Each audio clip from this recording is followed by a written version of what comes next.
Amplify करना, प्रचार करना, पूरी इकोसिस्टम लग जाती है। कोरोना में ये महामारी आई, भारत के वैज्ञानिकों ने मेड इन इंडिया वैक्सीन बनाया। उन्हें भारत के वैक्सीन पे भरोसा नहीं, उनको भारत के वैक्सीन पे भरोसा नहीं, विदेशी वैक्सीन पे भरोसा, ये इनकी सोच रही। आदरणीय अध्यक्ष जी,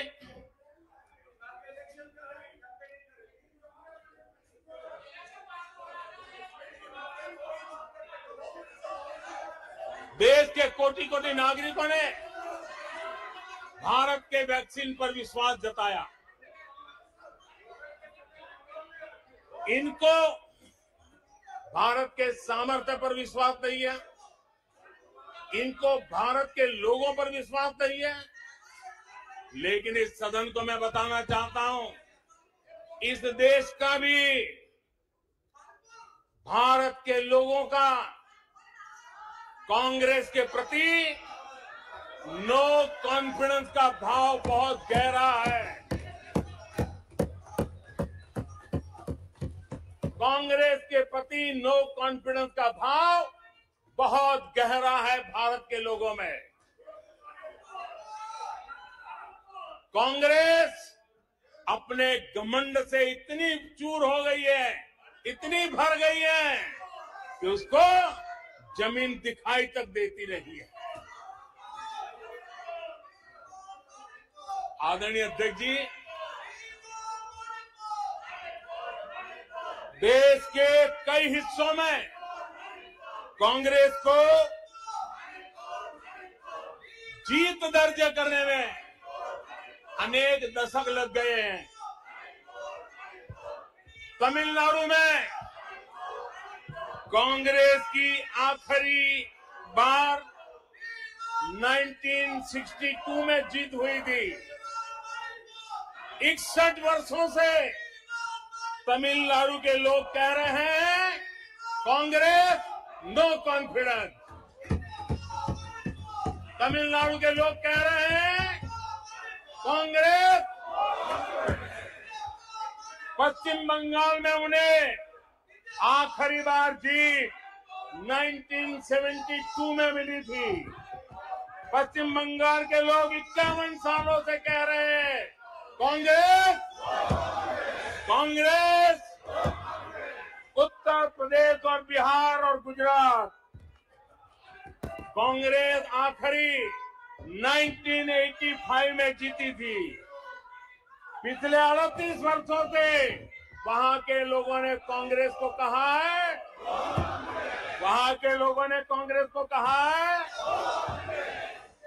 त्रिपुरा में उन्हें आखिरी बार 1988 में जीत मिली थी। 35 वर्षों से त्रिपुरा के कांग्रेस। ओडिशा में कांग्रेस को आखिरी बार 1995 में जीत नसीब हुई थी। यानी ओडिशा में भी 28 वर्षों से कांग्रेस को एक ही जवाब दे रहा है। उड़ीसा कह रहा है नो कॉन्फिडेंस कांग्रेस। माननीय प्रधानमंत्री जी, नागालैंड में सभा की अनुमति हो तो सभा की कार्रवाई इस विषय की समाप्ति तक बढ़ाई जाती है। माननीय सदस्यगण, मैंने पहले भी आग्रह किया था कि नारेबाजी नहीं करेंगे और आप सबने सहमति दी थी। नारेबाजी नहीं करेंगे, न इधर से करेंगे न उधर से करेंगे, नहीं करेंगे दोनों तरफ से नारेबाजी। नो, इधर से भी नहीं करेंगे उधर से भी नारेबाजी। प्लीज, आपने खुद ने व्यवस्था दी थी, नारेबाजी नहीं करेंगे सदन में, नहीं करने किधर से भी नहीं करेंगे। माननीय प्रधानमंत्री जी,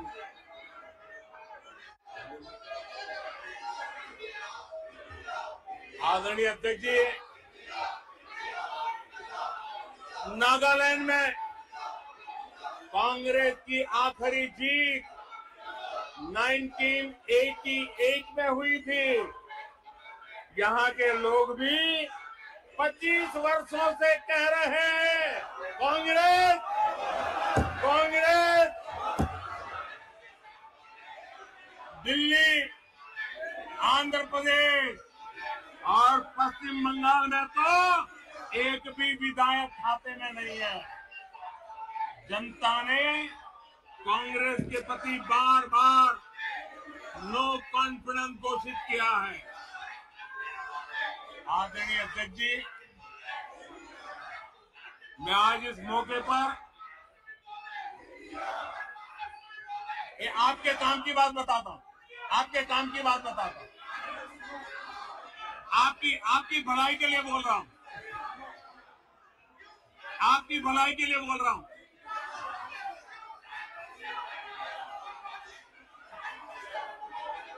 आप थक जाएंगे, आप लोग थक जाएंगे। मैं आपकी भलाई की बात बताता हूं। मैं आज इस मौके पर हमारे विपक्ष के साथियों के प्रति अपनी संवेदना भी व्यक्त करना चाहता हूं।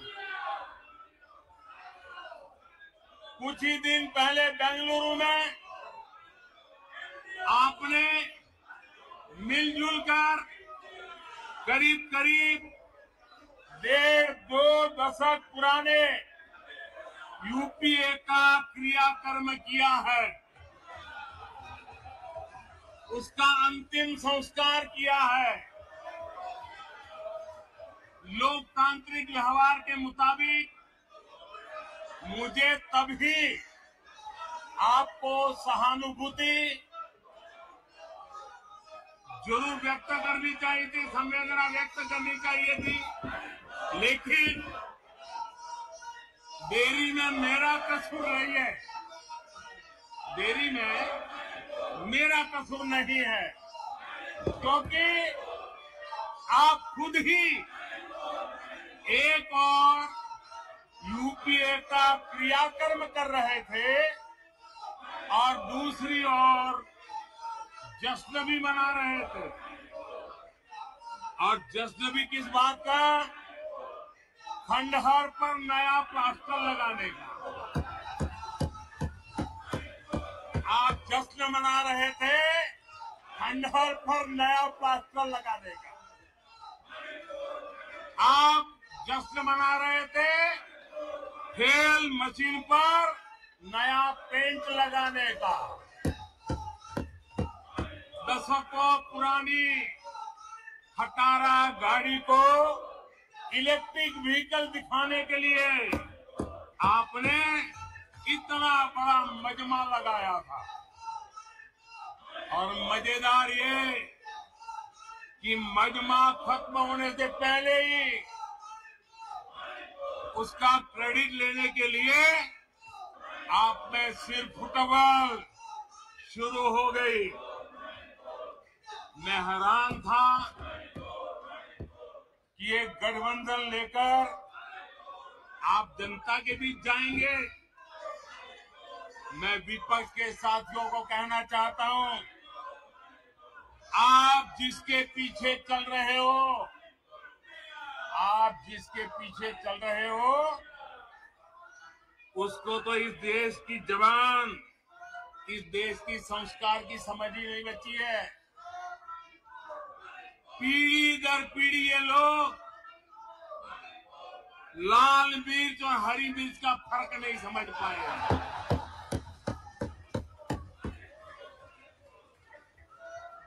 लेकिन आप में से कई साथियों को मैं जानता हूं।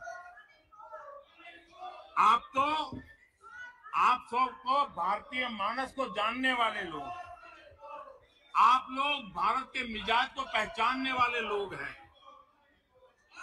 वेश बदलकर धोखा देने की कोशिश करने वालों की हकीकत सामने आ ही जाती है। जिन्हें सिर्फ नाम का सहारा है, जिन्हें सिर्फ नाम का सहारा है, उन्हीं के लिए कहा गया है, दूर युद्ध से भागते, दूर युद्ध से भागते, नाम रखा रणधीर। युद्ध से भागते नाम रखा रणधीर। भाग्य चंद की आज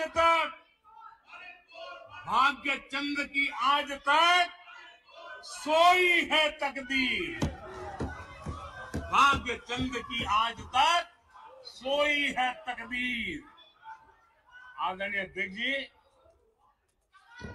इनकी मुसीबत ऐसी है कि खुद को हम देखेंगे। सबने परिवारवाद की खुलकर आलोचना की है। 40 हो गए और चाल चरित्र से राजा बन गए हो। आधुनिक राजा के रूप में ही जिनका दिमाग काम करता हो, उन्हें गरीब का बेटा यहां होने से परेशानी होनी। आखिर ये नामदार लोग हैं और ये कामदार लोग हैं। आदरणीय अध्यक्ष जी, कुछ बातें बहुत ही समय पर मुझे कहने का अवसर मिलता है। बहुत सी बातें ऐसी होती है, इत्तेफाक देखिए कि कोई मैं तो तय करके बैठता नहीं हूं, लेकिन इत्तेफाक देखिए कल यहां दिल से बात करने की बात भी कही गई। उनके दिमाग के हाल को तो देश लंबे समय से जानता है, लेकिन अब उनके दिल का भी पता चल गया। और अध्यक्ष जी, इनका मोदी प्रेम तो इतना जबरदस्त है जी, 24 घंटे सपने में भी उनको मोदी आता है। मोदी अगर भाषण करते समय बीच में पानी पिए, तो ये कहते हैं अगर पानी भी पिया तो सीना तान के कहते देखिए मोदी को पानी पिला दिया। अगर मैं गर्मी में कड़ी धूप में भी जनता जनार्दन के दर्शन के लिए चल पड़ता हूं, कभी पसीना पोंछता हूं, तो कहते हैं देखिए मोदी को पसीना ला दिया। देखिए इनका जीने का सहारा देखिए। एक गीत की पंक्ति है, डूबने वाले को तिनके का सहारा ही बहुत। डूबने वाले को तिनके का सहारा ही बहुत। दिल बहल जाए फकत इतना इशारा ही बहुत। इतने पर भी आसमां वाला गिरा दे बिजलियां। इतने पर भी आसमां वाला गिरा दे बिजलियां। कोई बतला दे जरा ये डूबता फिर क्या करे। आदरणीय अध्यक्ष जी, मैं कांग्रेस की मुसीबत समझता हूं। बरसों से एक ही फेल्ड प्रोडक्ट उसको बार बार लॉन्च करते हैं। हर बार लॉन्चिंग फेल हो जाती है और अब उसका नतीजा ये हुआ है, मतदाताओं के प्रति उनकी नफरत भी सातवें आसमान पर पहुंच गई है। उनका लॉन्चिंग फेल होता है, नफरत जनता पे करते हैं। लेकिन पीआर वाले प्रचार क्या करते हैं, मोहब्बत की दुकान का प्रचार करते हैं, इकोसिटी में लग पड़ती है। इसलिए देश की जनता भी कह रही है ये है लूट की दुकान, ये है लूट की दुकान, झूठ का बाजार। ये है लूट की दुकान, झूठ का बाजार। इसमें नफरत है, घोटाले हैं, तुष्टीकरण है, मन काले हैं। परिवारवाद की आग के दशकों से देश हवाले है और तुम्हारी दुकान ने इमरजेंसी बेची है, बंटवारा बेचा है, सिखों पर अत्याचार बेचा है, झूठ कितना सारा बेचा है, इतिहास बेचा है, पूरी के सच के प्रमाण बेचा है। शर्म करो नफरत की दुकान वालों, तुमने सेना का स्वाभिमान बेचा है।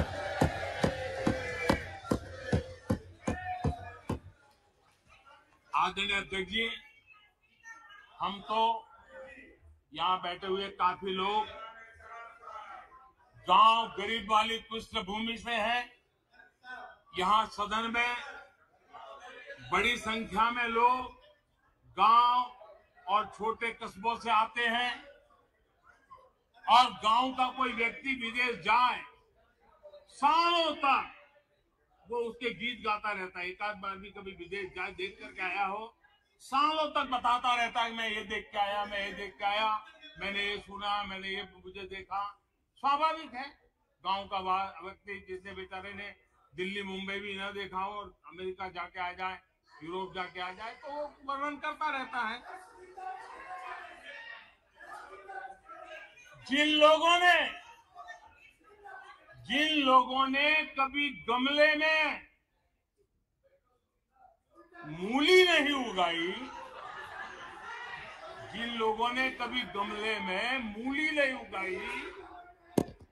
वो खेतों को देखकर हैरान होने ही होने हैं।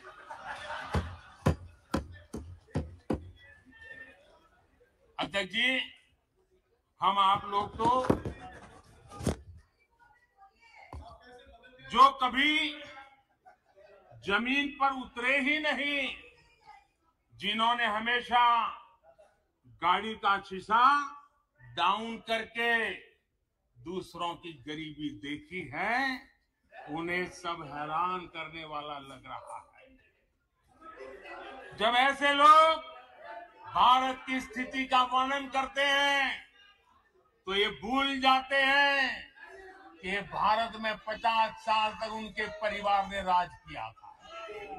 एक प्रकार से जब भारत के इस रूप का वर्णन करते हैं तब वो अपने पूर्वजों की विफलताओं का जिक्र करते हैं। ये इतिहास गवाह है।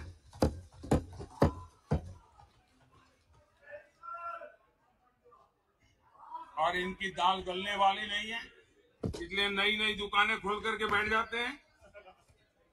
आदरणीय अध्यक्ष जी,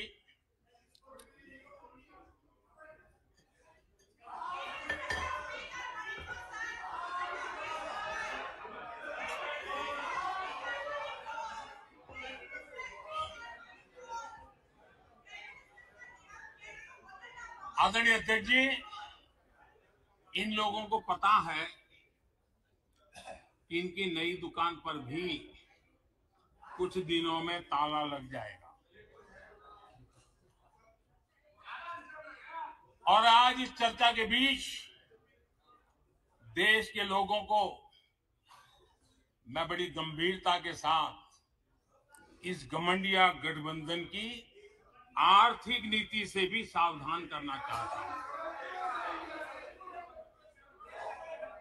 ये देश में ये घमंडिया गठबंधन ऐसी अर्थव्यवस्था चाहता है जिससे देश कमजोर हो और उसका सामर्थ्य बढ़ न पाए। हम अपने आसपास के देशों में देखते हैं जिन आर्थिक नीतियों को लेकर के कांग्रेस के और साथी आगे बढ़ना चाहते हैं, जिस प्रकार से खजाने से पैसे लुटाकर वोट पाने का खेल खेल रहे हैं, हमारे आसपास के देश के हालात देख लीजिए, दुनिया के उन देशों की स्थिति देख लीजिए। और मैं देश को कहना चाहता हूं, इनसे सुधरने की मुझे कोई अपेक्षा नहीं है, वो जनता इनको सुधार देगी। आदरणीय अध्यक्ष जी, इस प्रकार की चीजों का दुष्परिणाम हमारे देश पर भी हो रहा है, हमारे राज्यों पर भी हो रहा है। चुनाव जीतने के लिए अनाप शनाप वायदों के कारण कि अब इन राज्यों में जनता के ऊपर नए नए दंड डाले जा रहे हैं, नए नए बोझ डाले जा रहे हैं और विकास के प्रोजेक्ट्स बंद करने की घोषणा की जा रही है, विधिवत रूप से घोषणा की जा रही है। आदरणीय अध्यक्ष जी, एक गठबंधन गठबंधन की जो आर्थिक नीति है, उस आर्थिक नीतियों का मैं परिणाम साफ देख रहा हूं और इसलिए मैं देशवासियों को चेतावनी, देशवासियों को सत्य समझाना चाहता हूं। ये लोग, एक गठबंधन, ये लोग भारत के दिवालिया होने की गारंटी है, भारत के दिवालिया होने की गारंटी है। ये इकोनॉमी को डुबाने की, ये इकोनॉमी को डुबाने की, ये डबल डिजिट महंगाई की, ये डबल डिजिट महंगाई की, ये पॉलिसी पैरालिसिस की, ये पॉलिसी पैरालिसिस की, ये अस्थिरता की, ये अस्थिरता की, ये करप्शन की, ये करप्शन की, ये तुष्टीकरण की, ये तुष्टीकरण की, ये परिवारवाद की, ये परिवारवाद की, ये भारी बेरोजगारी की, ये भारी बेरोजगारी की, ये आतंक और हिंसा की, ये आतंक और हिंसा की, ये भारत को 2 शताब्दी पीछे पहुंचाने की गारंटी है। आदरणीय अध्यक्ष जी, ये कभी भारत को टॉप 3 अर्थव्यवस्था बनाने की गारंटी नहीं दे सकते। ये मोदी देश को गारंटी देता है कि मेरे तीसरे कार्यकाल में मैं हिंदुस्तान को टॉप 3 की पोजीशन में लाके रहूंगा। ये मेरा देश को गारंटी है। ये कभी भी देश को विकसित बनाने का सोच भी नहीं सकते हैं। उस दिशा में ये लोग कुछ कर भी नहीं सकते।